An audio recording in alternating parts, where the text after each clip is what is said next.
Halo teman, jumpa lagi denganku Awang Kagunan Rahayu. Oke, kali ini mengatasi luka batin. Gimana caranya mengatasi luka batin? Sebagian teman-teman berpendapat, oh luka batin itu bisa disembuhkan dengan cara meditasi. Oke, mungkin bisa.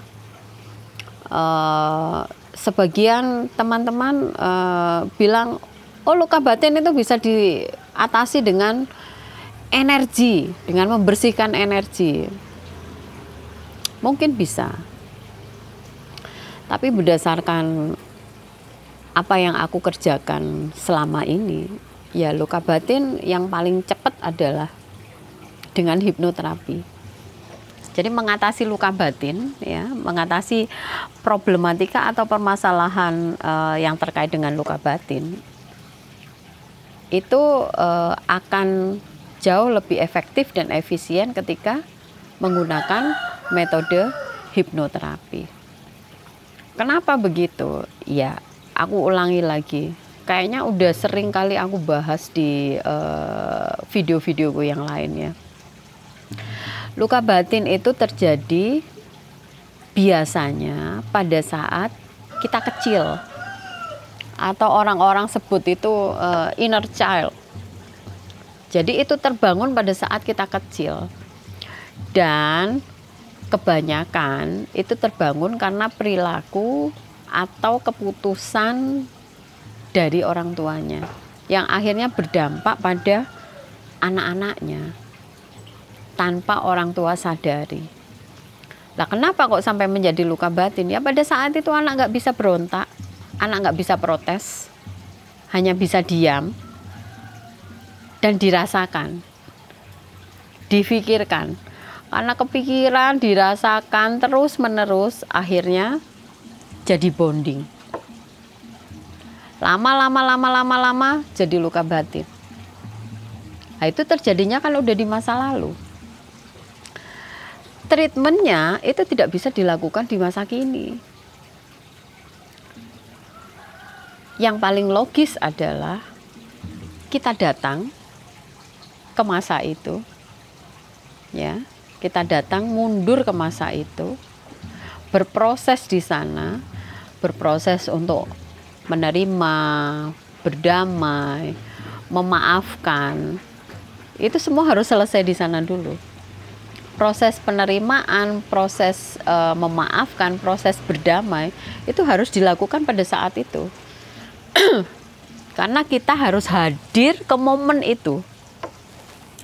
Momen yang sudah ditunjukkan oleh pikiran bawah sadar, ini loh kejadian yang berpotensi menyebabkan luka batin. Nah, kita harus hadir di situ, datang ke momen itu. Oke, setelah berproses di sana, ya, setelah beres itu, ya, setelah beres, udah dengan sadar dan pikiran bawah sadar, menerima, berdamai dengan dirinya sendiri, berdamai dengan orang-orang yang ada pada kejadian itu, ya, memaafkan dan menyelesaikan semuanya di masa itu, ya. Setelah itu ada treatment lain. Itu aja tidak berhenti di sana, tidak cukup dengan itu. Ada treatment lain untuk memaintain. Jadi rasa-rasa yang dibangun pada saat itu, setelah berdamai, setelah menerima diri sendiri, setelah berdamai dengan peristiwa itu, setelah berdamai dengan orang-orangnya, kan ada kelegaan di situ. Ada beban yang terangkat. Supaya itu fix, supaya itu permanen, itu perlu di-maintain. Harus di-maintain beberapa hari. Ada treatment untuk maintenance, ya, selama beberapa hari, selama beberapa puluh hari. Disempurnakan dengan membersihkan energi, disempurnakan dengan meditasi. Jadi nggak salah ketika ada yang berpendapat, oh meditasi aja cukup, bisa. Oh membersihkan energi aja cukup, bisa. Aku di sini ngomong yang paling efektif, ya, yang paling efektif dan yang paling cepat, ya. Yang paling efektif ya dengan meditasi. Tapi orang kan punya metode beda-beda, masing-masing terapis kan punya metode beda-beda. Kalau yang metodeku sesuai dengan apa yang aku kerjakan di studio selama ini, ya dengan cara itu. Dengan cara hipnoterapi, ya. Hipnoterapi ini ada yang bilang aku nggak bisa di hipnoterapi, coba dulu. Karena metode hipnoterapi yang aku lakukan agak berbeda. Jadi yang bisa ditidurkan dan yang tidak bisa ditidurkan tetap bisa mengikuti proses ini. Setelah itu ada proses maintenance beberapa puluh hari, ya biasanya 40 hari, supaya bisa menjadi habit baru. Disempurnakan dengan membersihkan energinya, disempurnakan lagi dengan meditasi biar lengkap. Tapi untuk mutusnya itu dengan hipnoterapi. Itu yang paling efektif, itu yang paling efisien, itu yang paling cepat menurut pendapatku. Kalau misalnya ada yang berpendapat berbeda ya monggo ya, karena masing-masing terapis kan punya cara yang berbeda-beda. Begitu teman. Jadi itu yang aku lakukan. Cara mengatasi luka batin ya seperti itu adanya yang biasa aku lakukan. Dan bagaimana ketika luka batin ini nggak sembuh? Ya ketika luka batin ini nggak sembuh ya akan mempengaruhi sepanjang hidupmu sampai selesai nanti. Ya kalau misalnya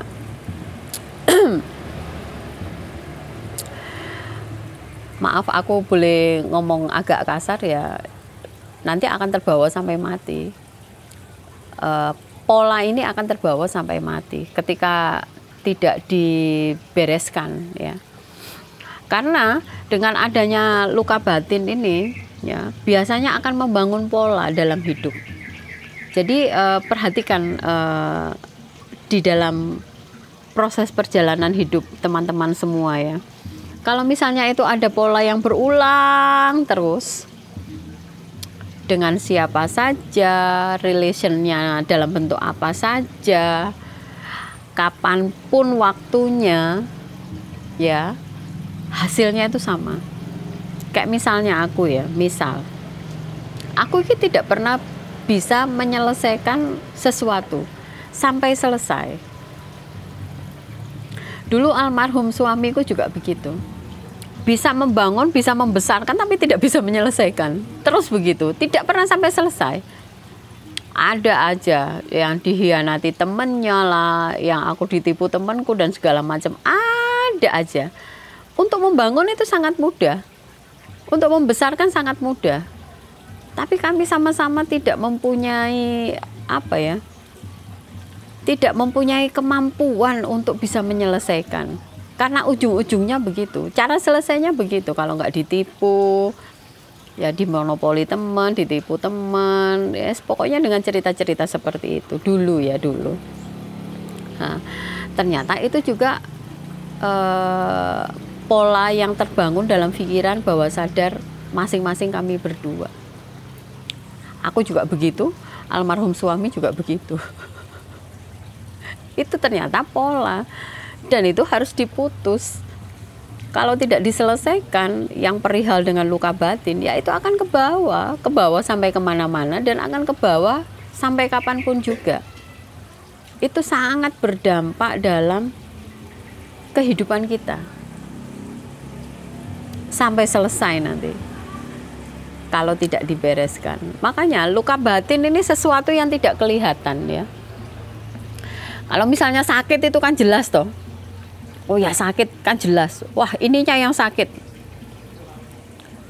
Lever, jantung, usus, udah jelas bagian mana yang sakit. Tapi kalau luka batin ini nggak kelihatan sakitnya di mana. Tapi dampaknya sangat luar biasa dalam kehidupan kita. Jadi untuk teman-teman yang sudah ada tarikan untuk bisa menyelesaikan PR dalam kehidupan, karena semua orang punya luka batin, tinggal kadarnya aja yang berbeda-beda. Kalau dirasa kok hidupku itu kayaknya polanya begini-begini terus ya, muter-muter di sini terus ya, hasil akhirnya kok begini terus, itu pasti pola luka batin, dampak dari luka batin. Dan itu akan terus begitu sepanjang waktu sampai kita selesai jika kita tidak menyelesaikannya. Begitu ya teman-teman. Ya, concern untuk kesehatan pikiran ya, itu memang banyak diabaikan. Karena apa? Karena nggak kelihatan.